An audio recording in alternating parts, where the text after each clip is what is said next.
Ну,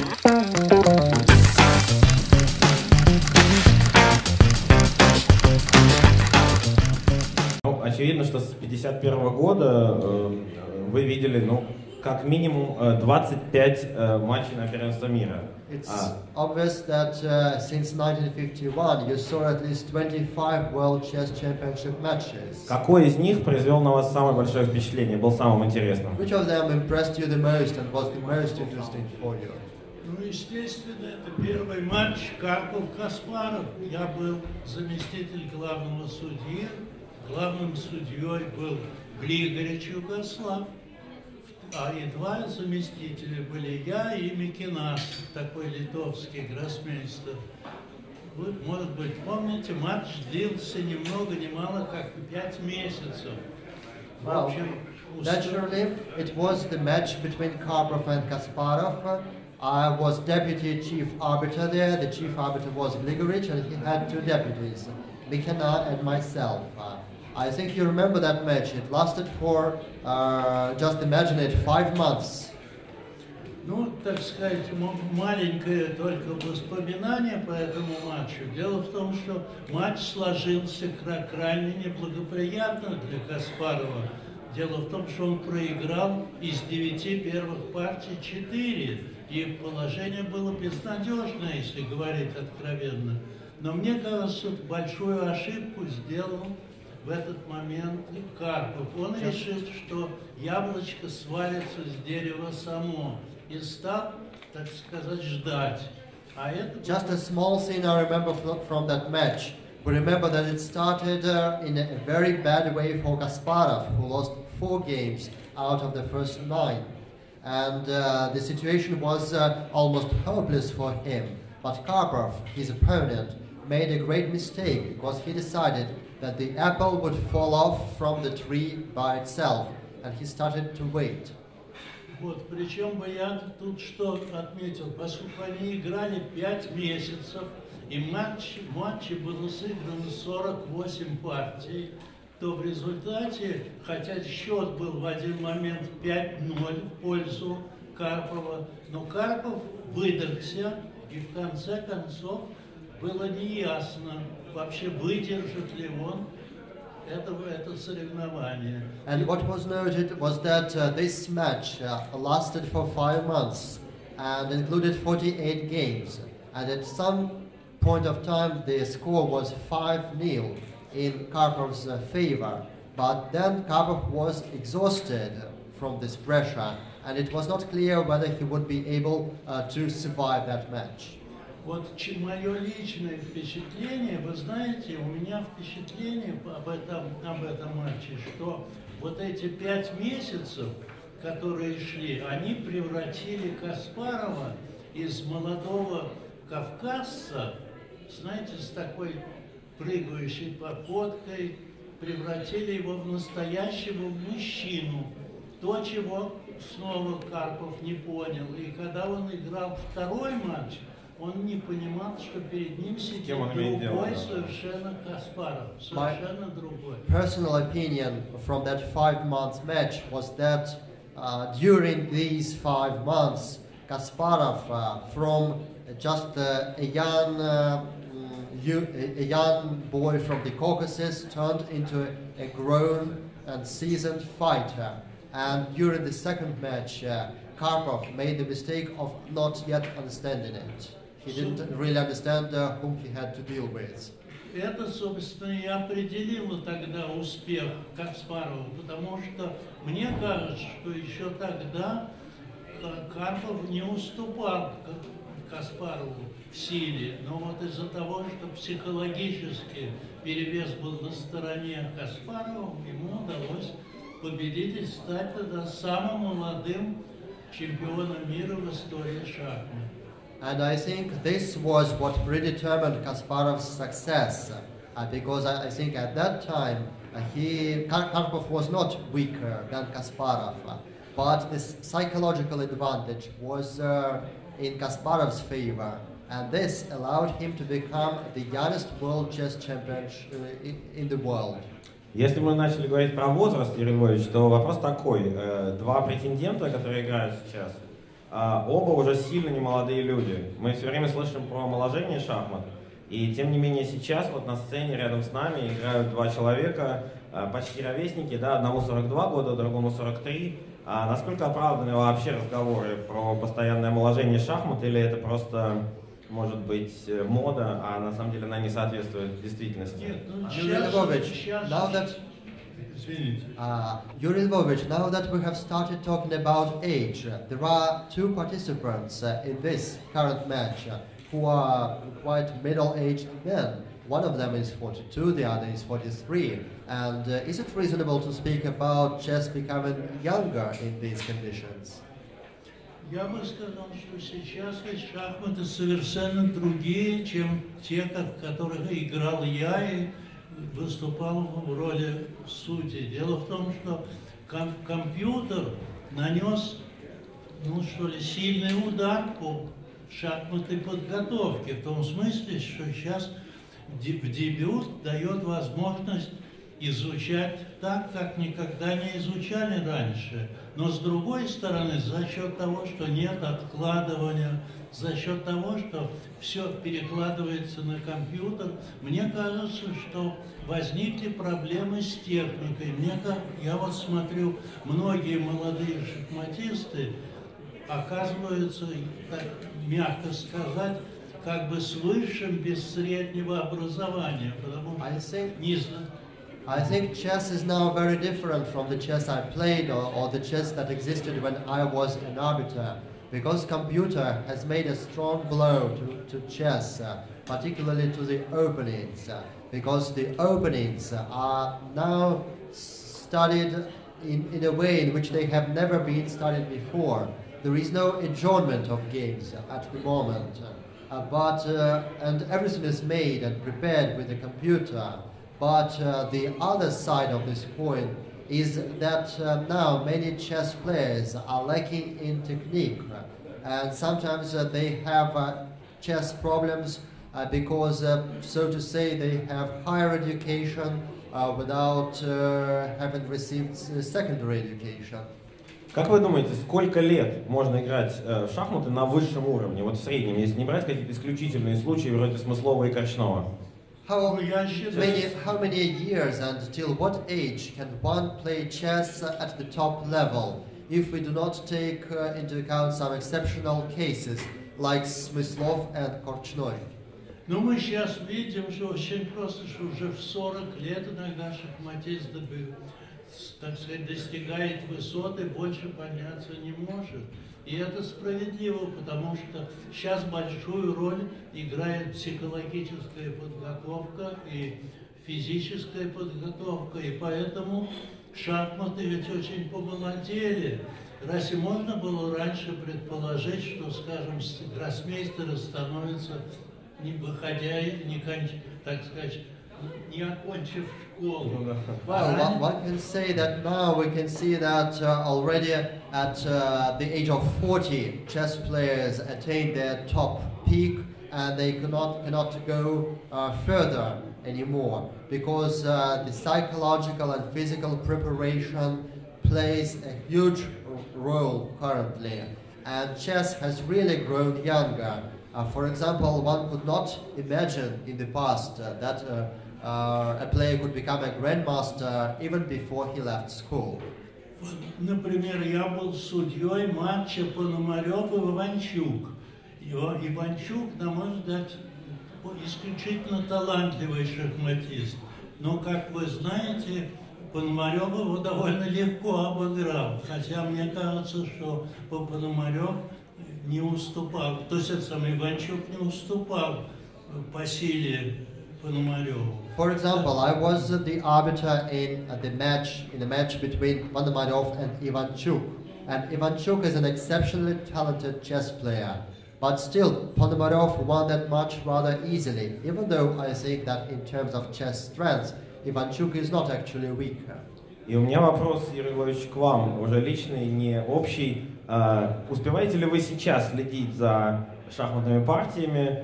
Сколько времени в день вы тратите на шахматы и насколько глубоко вы вникаете в то, что происходит? And now I have a more personal question, particularly to you, Yuri Lvovich. Do you have the time to study chess and to follow what's going on in the chess life even now, to penetrate into the positions and so on?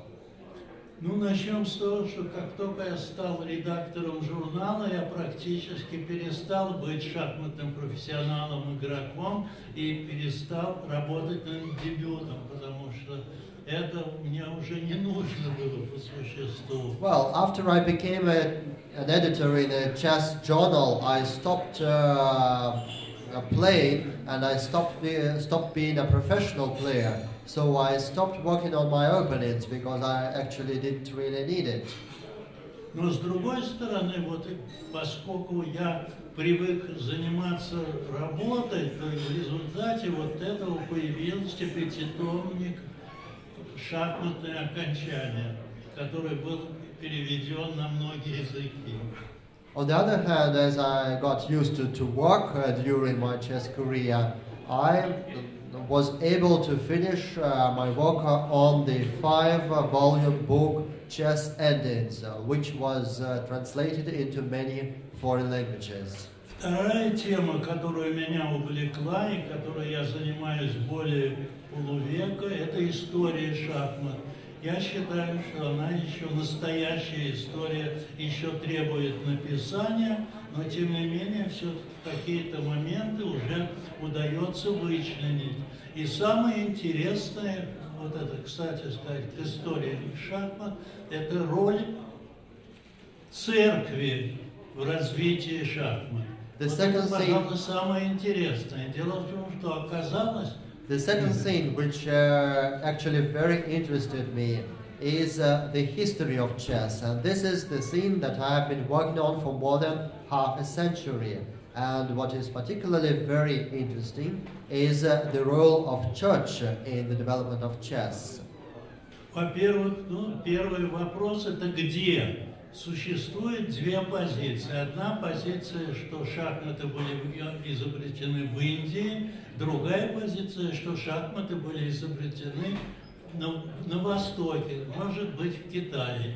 Я стою на первой позиции. Я считаю, что все, так сказать, показывает на то, что все-таки Индия была родиной шахмат. The question of the origin of chess is still open. There are two major opinions here. One says that the chess was invented in India. The other one, it was invented in the East, probably China. I stick to the first version. I think India is the origin of chess. Ну, извините, я могу похвалиться, что мне удалось 3 раза побывать в Индии, и я очень внимательно изучал, так сказать, все источники, связанные с историей шахмат. I can praise myself with the fact that I have been to India 3 times, and I studied all the sources concerning the history of chess very thoroughly. Так вот, один момент, который я хочу специально выделить, это роль церкви в развитии шахмат.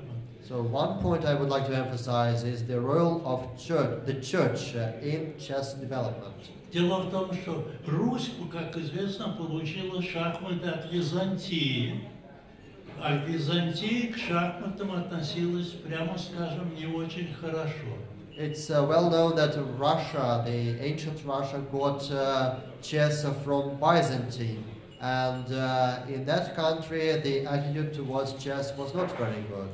А вот оказывается такой бенедиктинский орден, который был создан в VI веке нашей эры.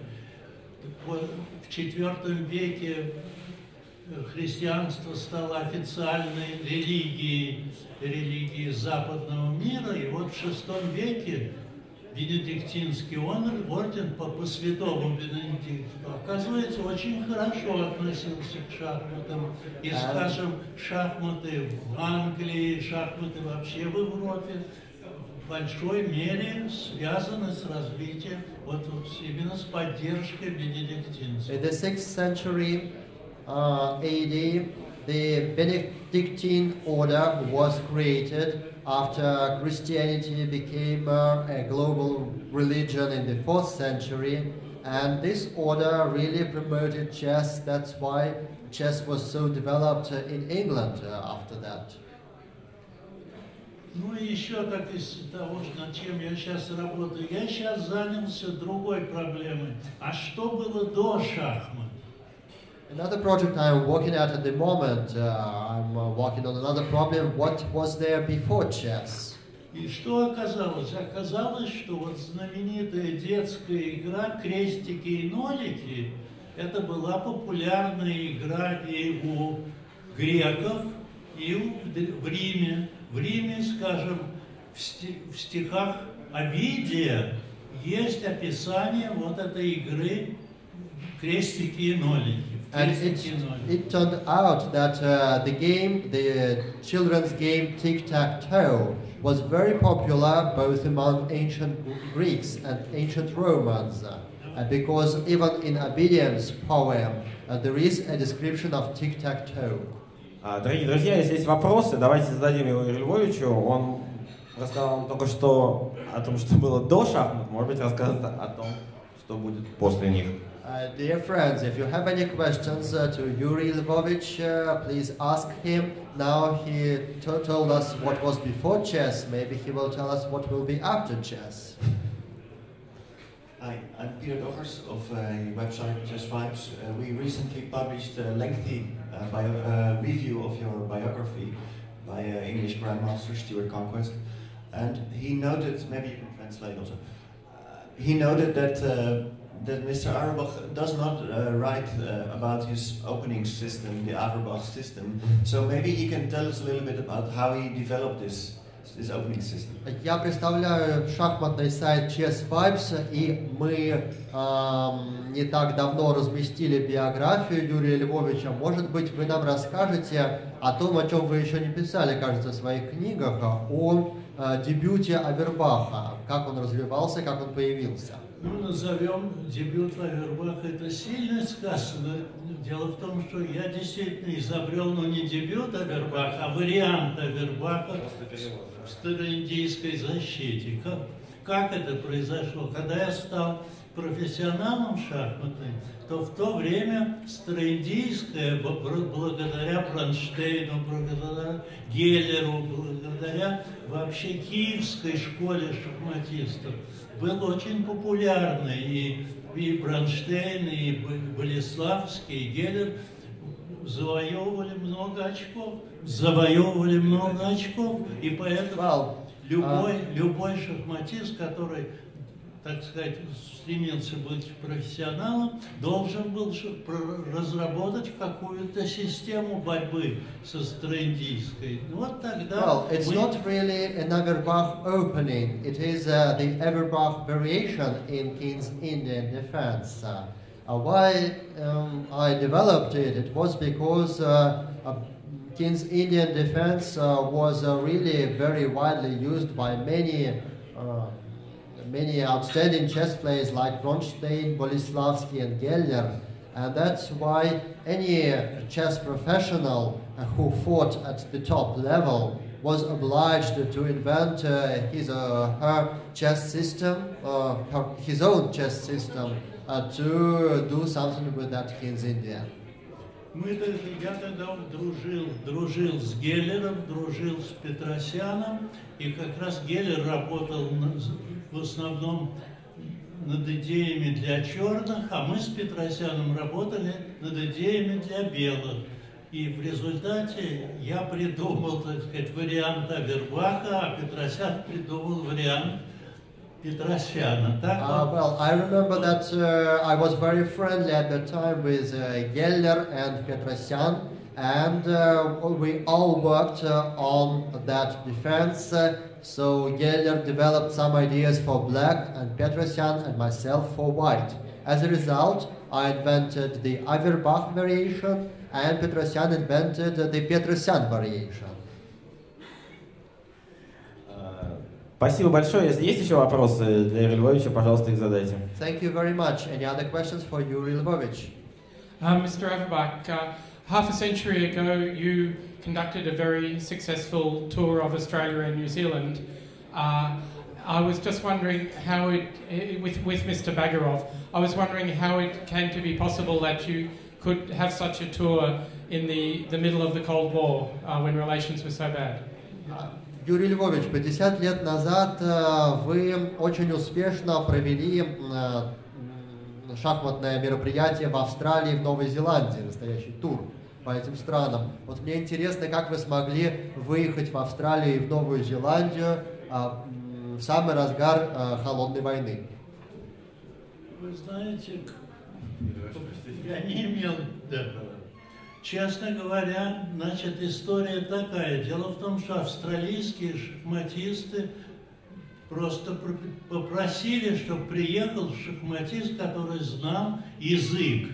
А у нас в то время всего лишь 3 человека владели английским. Это я, Керес и Котов. Ну, поскольку Керес и Котов играли в Европе, то я оказался, так сказать, единственным, кого отправили в Австралию. Well, actually, Australian chess players asked for some chess player to come to them who spoke English, and at that moment, only 3 Soviet chess players, prominent chess players, spoke English: Keres, Kotov, and myself. So as Keres and Kotov were playing in Europe at that moment, it was for me to go to Australia and New Zealand.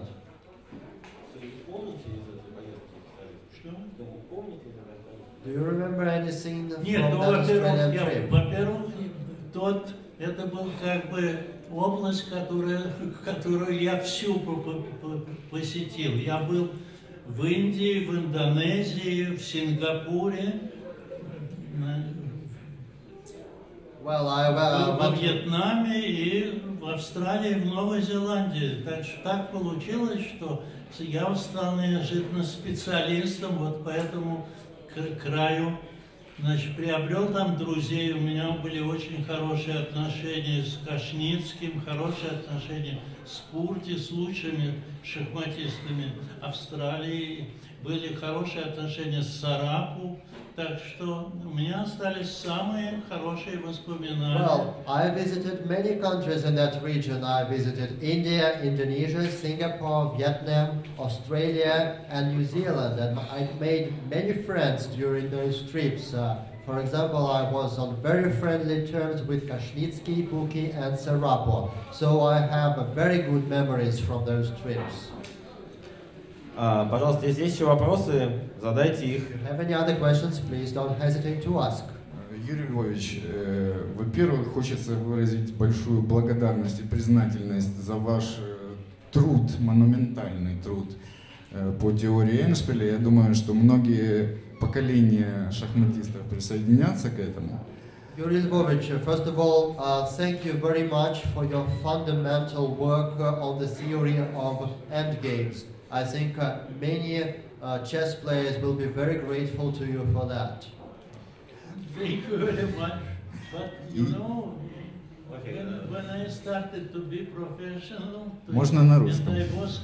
I finished technical high school in Moscow, and I was able to work very hard because of it. It's happened, may I say, and I got a pleasure is studying endgames. Спасибо вам большое за эту похвалу, но также хочу сказать, что когда я закончил Московское высшее техническое училище, у меня было достаточно времени для того, чтобы работать над эндшпилями, и, конечно, я получил огромное удовольствие от этой работы. Вопрос, пожалуйста. Спасибо за ответ на английском. Thank you for your reply in English. Вопрос следующего плана. Считаете ли вы этот труд самым значительным делом в своей жизни? Do you think this work on endgames is the most important work in your life? You know, because... Что? Ну, я бы сказал так, что, понимаете, Эндшпиль это интересно, но меня больше, вот сейчас больше всего интересует история шахмат. Поэтому так получилось, я сделал то, что мог. Я не пользовался компьютером, так что когда, так сказать, подвергли компьютерному анализу, то, естественно, выяснилось, что кое-что и было ошибочно, но тем не менее вот так сложилось. You know, endgames are really very interesting. At the moment I work on the history of chess, but when I studied endgames, I did everything without a computer. So when the computers emerged, of course, some of the things I wrote about were analyzed critically, and it turned out that some of the things I wrote about were wrong. But on the whole, I'm very glad that it was like that. Спасибо. Я бы добавил, что любого шахматиста, который хочет работать над шахматами, я бы сказал, что надо научиться работать, потому что, к сожалению, не все шахматисты умеют работать в одиночку. I would just add one thing, a piece of advice for everyone who wants to become a chess player. You need to work to learn how to work in chess, because not everyone can work alone. Я бы сказал, что Ботвинник как раз, когда он учил многих шахматистов, он как раз в первую очередь учил их работать самостоятельно над шахматами. Это, мне кажется, очень важно для прогресса шахмат и для прогресса любого шахматиста. Botvinnik, when he taught chess players, told them that it's very important to work on chess alone, single-handedly and independently. I think it's very important for the progress of chess. Спасибо большое. Мы заканчиваем нашу пресс-конференцию. Большое спасибо, Юрий Львович, и возвращаемся к шахматистам, которые, очевидно, умеют работать, и поэтому сидят сейчас на сцене. Сейчас посмотрим, что изменилось. Спасибо большое. Thank you very much. We are finishing our press conference and going back to the chess players who obviously are able to work on their chess. Играйте в шахматы!